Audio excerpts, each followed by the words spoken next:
বাপরে, এটা গরু নাকি হাতি? বন্ধুরা, 2026 সালে বাংলাদেশের প্রধানমন্ত্রী তারেক রহমান গাবতলীর হাট থেকে সবচেয়ে বড় গরু কিনলেন কুরবানি দেওয়ার জন্য।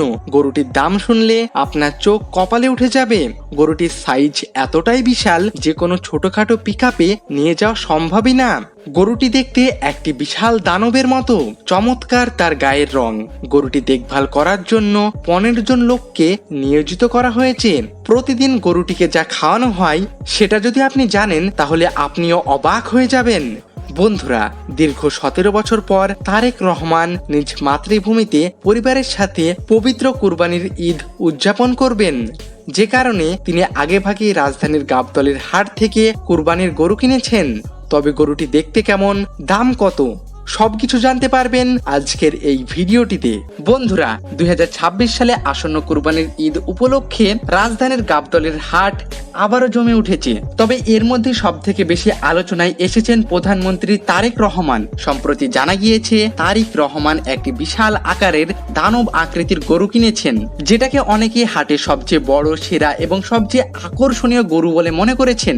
গরুটির উচ্চতা, আকার, দাম শুনে প্রতিদিনই গরুটিকে দেখতে সাধারণ মানুষের ভিড় জমছে। সামাজিক যোগাযোগ মাধ্যমেও গরুটি ব্যাপক পরিমাণে ভাইরাল হয়ে গিয়েছে। আপনারা তো ভিডিওতে দেখতেই পাচ্ছেন গরুটি কত বিশাল।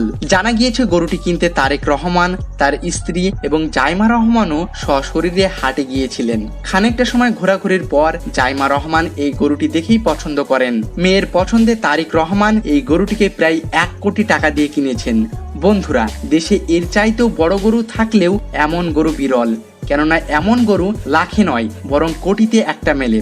হাটের ব্যবসায়ীদের মতে দেশীয় খামারে বিশেষ যত্নে বড় করা হয়েছে এই গরুটিকে প্রতিদিন কাঁচা ঘাস, আপেল, আনারস, মাল্টা, বেদানা সহ বিভিন্ন দামি দামি খাবার খাওয়ানো হয়েছে। তবে বন্ধুরা, তারেক রহমান এই গরুটি কেনার সাথে সাথে সাধারণ মানুষের মধ্যে বিতর্ক সৃষ্টি হয়েছে। গরুর মাংস কি করবেন, কিভাবে বন্টন করবেন? পারিবারিক সূত্রে জানা গিয়েছে কোরবানির দিন গরুর মাংস সাধারণ মানুষ এবং অসহায় মানুষদের মধ্যে বিলিয়ে দেওয়া হবে।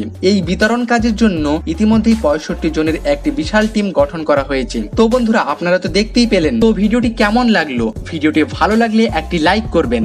ধন্যবাদ সবাইকে।